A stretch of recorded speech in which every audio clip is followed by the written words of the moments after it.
Halo sahabat Mistar, kembali lagi bersama kami di Top 5 Mistar TV. Berita terhangat selama sepekan kami hadirkan dari daerah hingga mancanegara. Bencana demi bencana menerpa negeri kita, mulai dari meletusnya Gunung Semeru hingga gempa bumi yang berpotensi tsunami. Bencana demi bencana di akhir tahun tengah dihadapi Indonesia. Dalam catatan akhir tahun di awal bulan Desember, bencana erupsi Gunung Semeru di Jawa Timur sebagai bencana yang mengerikan hingga memakan korban yang tidak sedikit. Setidaknya 48 korban meninggal dunia, 2.000 lebih rawat jalan serta 10.000 jiwa lebih harus mengungsi. Dan hingga saat ini tim gabungan masih melakukan pencarian orang hilang akibat bencana awan panas dan guguran Gunung Semeru. Selanjutnya, gempa bumi berkekuatan 7,4 magnitudo mengguncang barat laut Larantuka, Nusa Tenggara Timur atau di Laut Flores pada Selasa 14 Desember 2021. Gempa ini disebut berpotensi tsunami di sejumlah daerah setelah BMKG mengeluarkan peringatan dini tsunami. Namun gempa yang berada di 113 km barat laut Larantuka tidak memakan korban jiwa.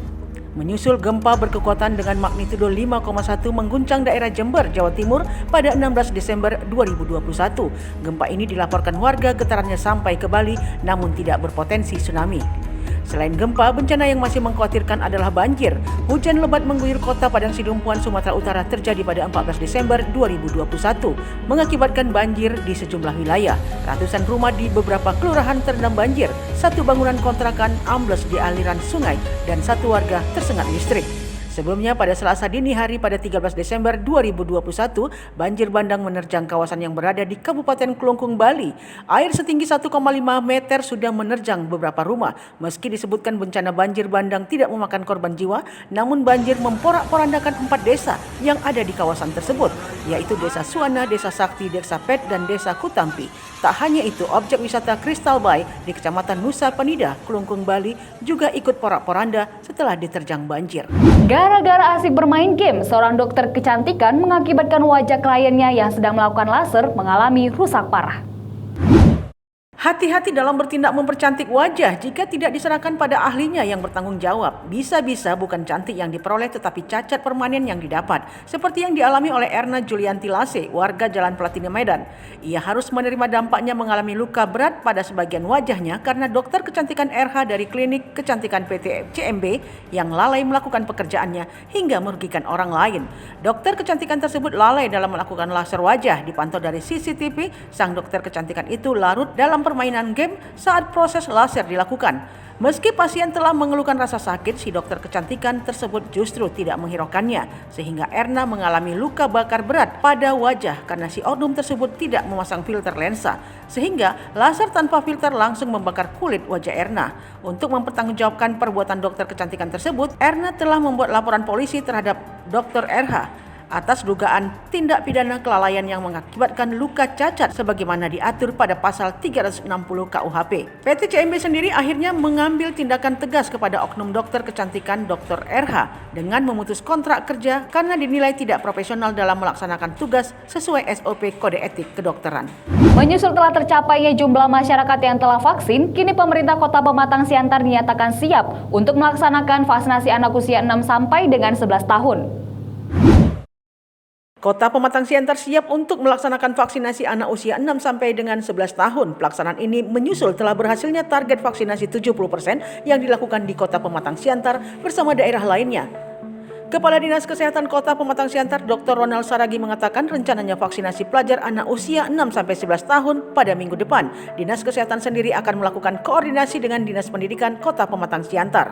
Ronald menjelaskan penggunaan vaksin COVID-19 untuk anak usia 6 sampai 11 tahun nantinya adalah vaksin yang dikeluarkan oleh Badan Pengawas Obat dan Makanan. Vaksin yang digunakan yaitu CoronaVac produksi Sinovac. Pelaksanaan vaksinasi COVID-19 bagi anak usia 6-11 tahun diselenggarakan oleh Puskesmas sesuai dengan wilayah sekolah masing-masing.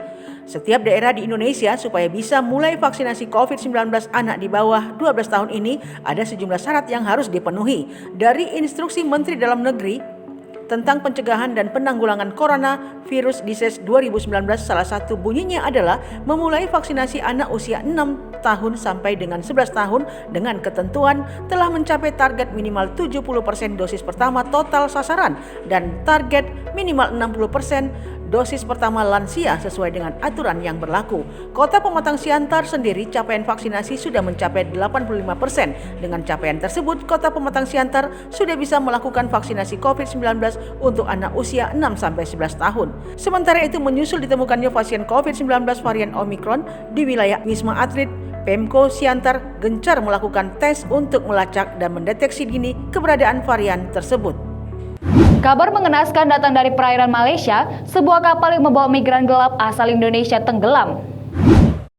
Sebanyak 19 migran Indonesia tewas dalam kapal motor yang tenggelam di perairan wilayah selatan Malaysia pada Rabu 15 Desember 2021. Kapal motor itu diperkirakan membawa 60 imigran dari Indonesia dan merupakan kapal migran ilegal. Mereka biasa memasuki Malaysia melalui jalur laut ke Johor, Malaysia. Dikutip dari AFP, Kepala Penjaga Pantai Laksamana Muhammad Zubir Matsom mengatakan tentara yang berpatroli menemukan 13 mayat pria dan 6 mayat wanita di pantai. Sementara itu, mengutip Reuters, orang yang selamat ditemukan di pantai Tanjung Balong, Malaysia. Warga lain yang hilang dipercaya sedang bersembunyi atau tenggelam. Otoritas juga mengerahkan kapal dan pesawat untuk mencari mereka. Beberapa warga Indonesia yang mencari kerja biasanya mencoba memasuki Malaysia secara ilegal menggunakan perahu yang hampir hancur dan kecelakaan sering sekali terjadi. Malaysia merupakan tempat jutaan migran dari berbagai wilayah miskin di Asia. Banyak dari mereka yang tak terekam dalam dokumen atau ilegal. Beberapa dari mereka bekerja di bidang konstruksi dan agrikultur. Amerika Serikat darurat bencana menyusul tornado menghantam sejumlah ibu kota. Badai tornado menerjang 5 negara bagian Amerika Serikat pada Jumat 10 Desember 2021 waktu Amerika Serikat. Sedikitnya 79 orang meninggal dunia dalam bencana tersebut. Selain itu, banyak orang yang terjebak dalam gedung saat mencoba menyelamatkan diri. Seperti di Kentucky, ada sebuah pabrik ikut runtuh dan menyebabkan korban massal. Selain pabrik, gedung pengadilan Grapes Country serta penjara yang berada di sebelahnya juga terdampak tornado. Selain Kentucky, 4 negara bagian yang diterjang tornado adalah Illinois, Arkansas, Missouri, dan Tennessee. Menurut Andi, tornado juga melanda hampir seluruh kota Mayfield dan berpusat di Grapes Country. Dampaknya warga kesulitan air bersih sehingga harus mengirimkan 2 trailer berisi air. Situasi ini membuat negara bagian mengumumkan keadaan darurat hingga mengerahkan Grandal Nasional. Tak hanya itu, tornado juga menghancurkan panti jompo di Monete, Arkansas yang turut memakan korban jiwa dan luka-luka. Sedangkan di Illinois, sebuah gudang Amazon di timur laut St. Louis rusak. Seorang warga mengungkapkan terdapat seorang anggota keluarga dan karyawan terjebak di dalam gedung. Presiden Joe Biden mengambil kebijakan dengan mendeklarasikan status darurat di Kentucky dan memerintahkan bantuan federal. Gedung Putih menjelaskan bahwa dengan keputusan ini, Biden memerintahkan Kementerian Keamanan Dalam Negeri dan Badan Manajemen Darurat Federal untuk mengkoordinasikan segala upaya penanggulangan bencana untuk mengidentifikasikan, memobilisasi, dan melakukan pengadaan peralatan. Biden juga sudah menyampaikan belasungkawa atas korban jiwa yang jatuh akibat rentetan tragedi tornado. Demikianlah Top 5 edisi kali ini. Saya Vanessa Marpaung, sampai jumpa.